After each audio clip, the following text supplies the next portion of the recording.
So yun nga no, magpa-fuel test tayo ngayon. 372. Papaka full tank na tayo since yung huli nating pakarga ay nung Sabado, Biyernes ngayon. Blinking yan pero may 2 bars pa yan. So i-compute na natin yung fuel consumption niya.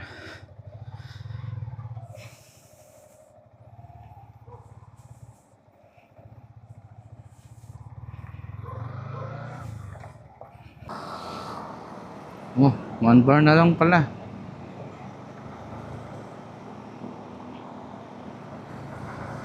One bar na lang pala siya. Kanina 2 bars pa yan eh. O baka nagbabasa pa. Ayun natin. Diyan malayo-layo pa naman yung shell na pagpapakargahan ko eh. 372.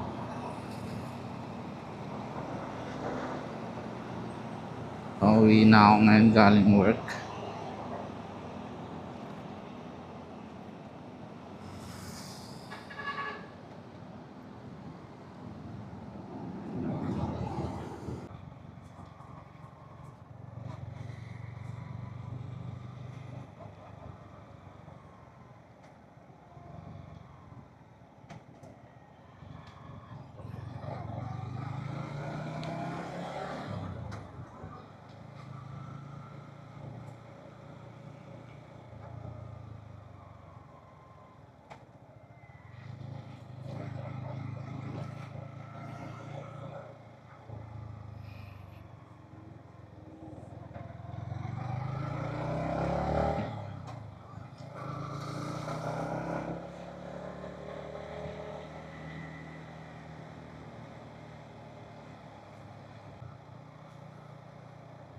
Sarap magbiyahe ng ganitong gabi. Wala nag-aano sasakyan. Tapos paglabas ng UP no. Traffic. Sarap pala hindi. Hindi naman.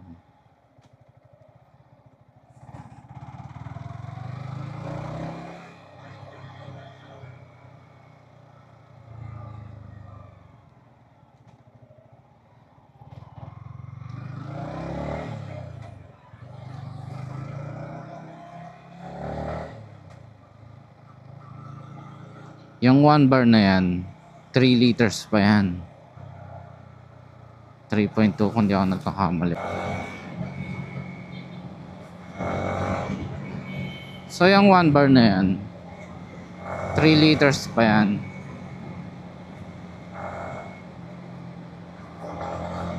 2 liters yung reserve.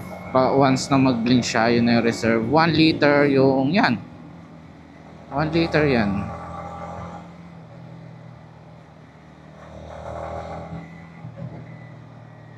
So yung 1 bar na yan, may 3 liters pa ako dyan. Sumahin natin, 45 kilometers per liter ako. Aabot akong 500. Pero syempre hindi na sasagalin yan.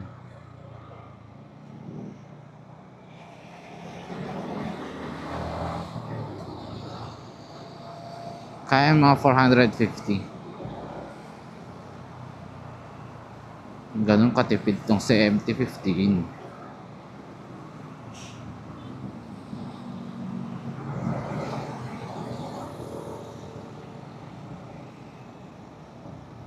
Sa Marcos Highway na siguro ang magpapagas. Ito pwede rin dito.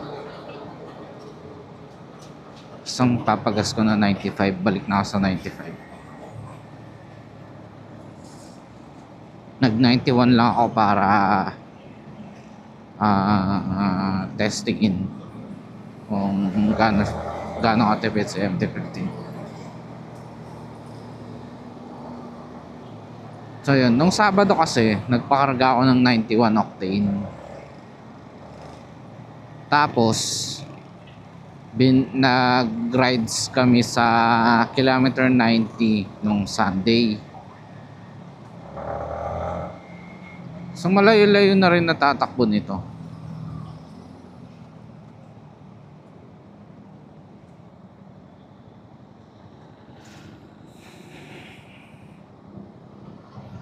Kasi kada weekend nagra-ride ako. Lagi yan. Every 10 days nagpapakarga ako. Yun, may kasamang rides yun sa weekends. Ngayon, kung hindi ako magra-ride ng weekend, malamang sa malamang aabot to ng 2 linggo't kalahati siguro.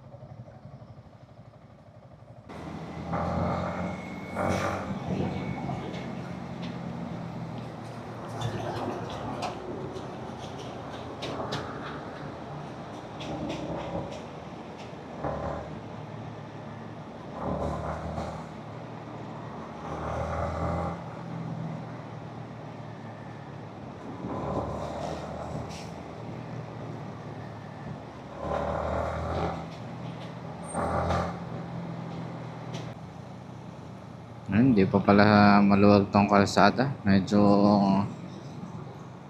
madami pa ang volume. Medyo madami pa palang sasakyan.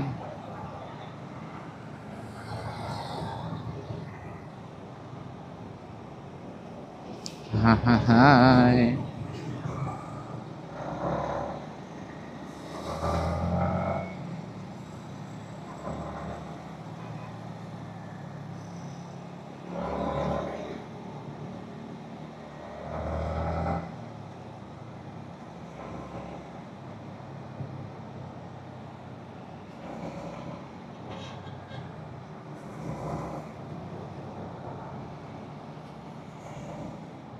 Pwede ko pa sana ito paabutin hanggang mag-blink eh.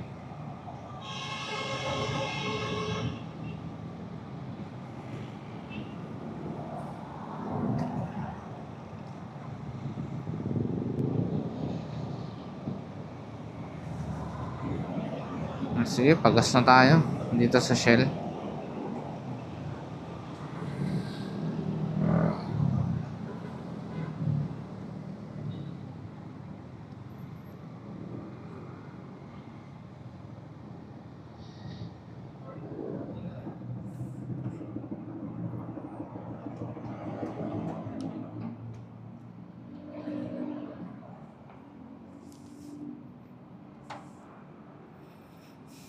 Ano po? 95 full tank. 95 full tank. Abi! Libre ka naman. Full tank, sir. 95.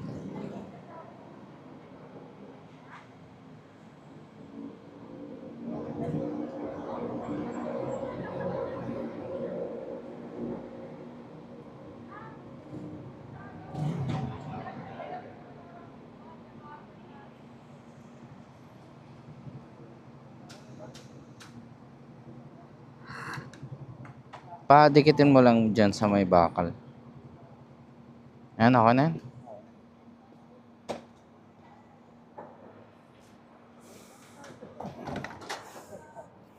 $496.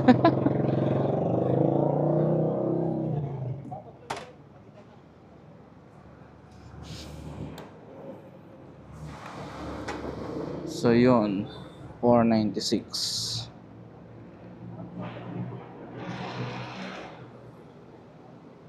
Liters. 757 liters. 379 kilometers. Ay hindi, 368.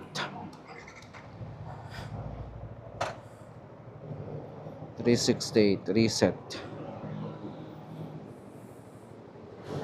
Thank you po.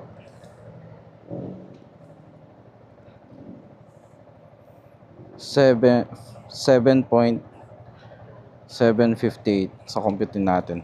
Tabi tayo sa gilid.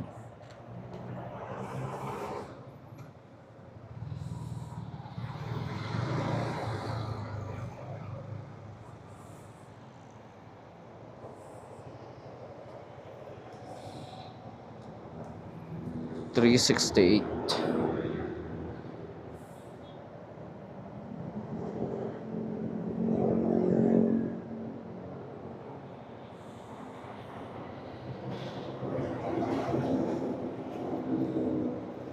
Ah, kung 368 yun, madami pa pala.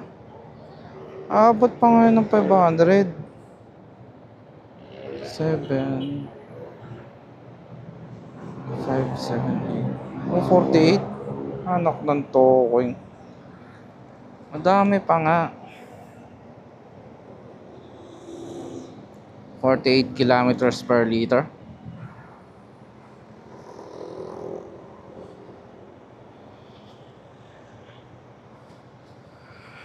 Okay, balik tayo sa 95. Mas okay sa atin ng 95.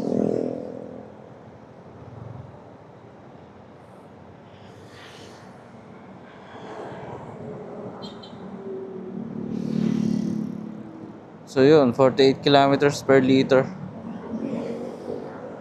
Ayos na din.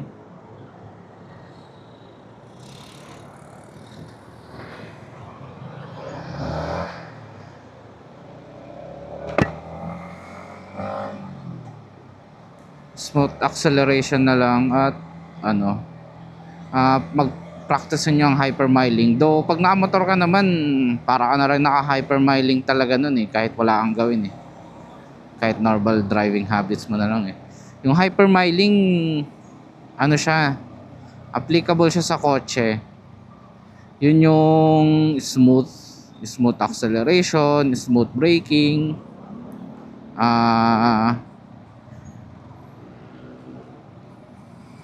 quick gear change, quick upshift pala. Yung hindi ka nagtatagal sa low gear, mabilis ka nag-upshift. So applicable yun sa kotse. Pero pwede mo rin i-apply sa motor. Yun, tatas mileage mo.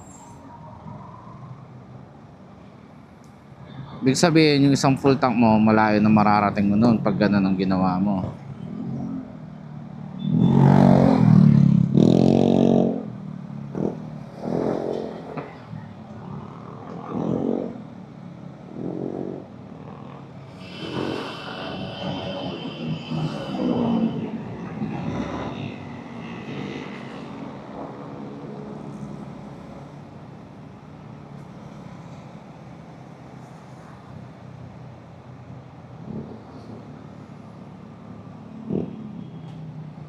Pwede nyo rin i-apply sa motor yun, yung hypermiling. Tingin ko.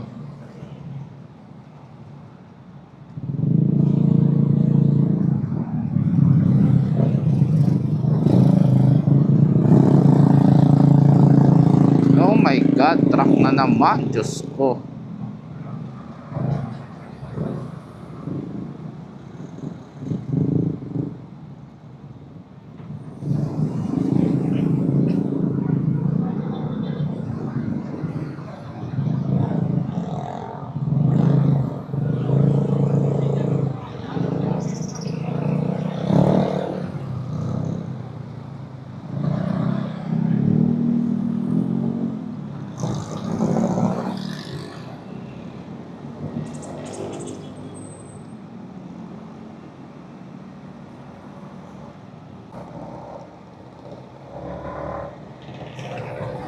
Yun. Smooth ulit siya.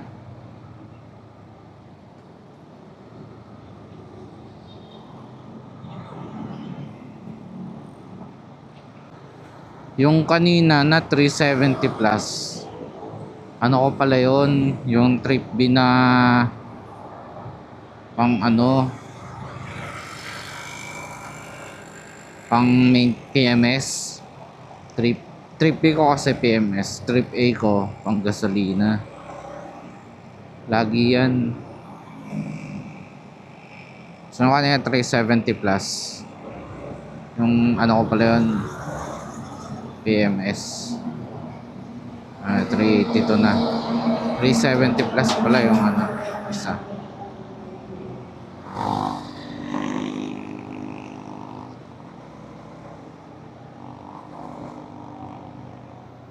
Pero yung 48, di na rin masama. Pigang-piga pa ako niyan. Tapos nasa low gear pa ako.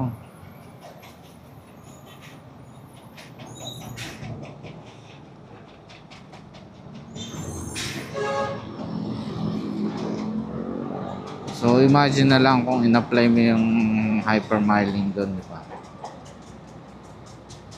Malaki-laki yun. Titipid mo sa gasolina. Pero kung nakamotor ka, hindi mo naisipin yung tipid sa gasolina kasi natural naman na matipid na sa gasolina yung ganito. Small cc lang to eh. Mababa lang displacement. Ay low cc. So expect mo na hindi ganun talaga katipid. Hindi talaga ganun kagastos sa gasolina to.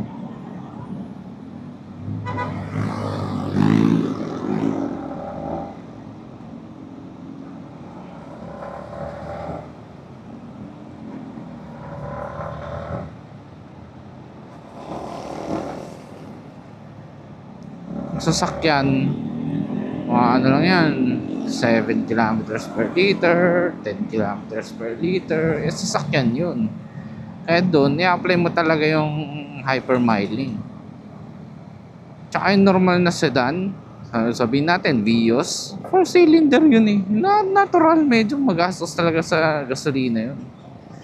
Matipid na yun pag umabot ng 10 kilometers per liter.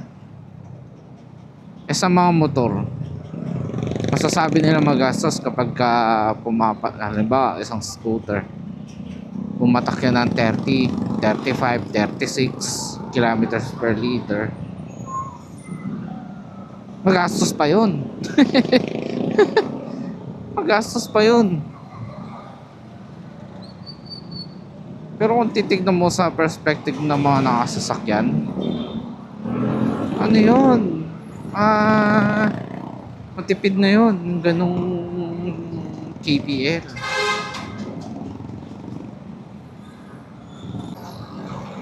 Na ganyan, bago ka mag-shift, steady throttle lang muna.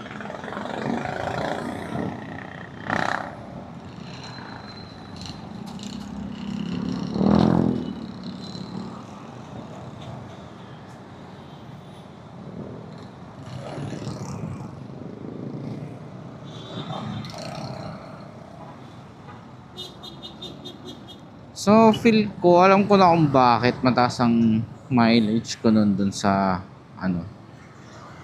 sa nung nagbiyahe akong Isabela. Kasi naman maluwag kasi yung kalsada dun. Nitong nakaraan to mix city and city and highway.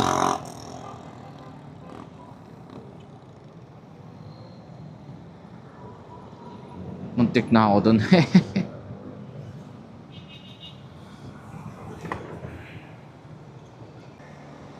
Isang tip para sa mga nagmamaneho ng motor o kahit sasakyan.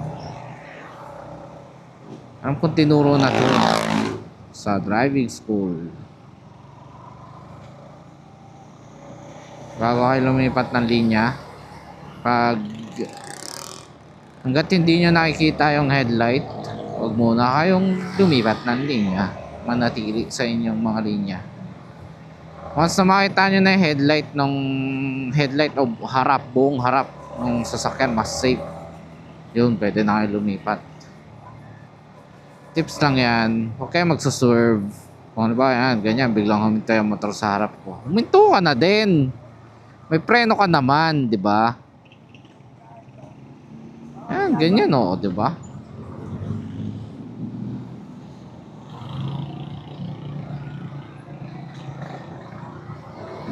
Yung iba sa yung ginagawa ayaw mamreno eh.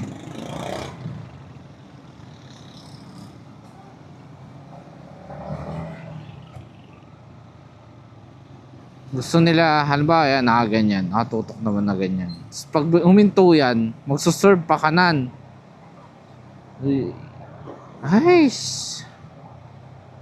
Anyway, pusin ko na to video. Bye bye.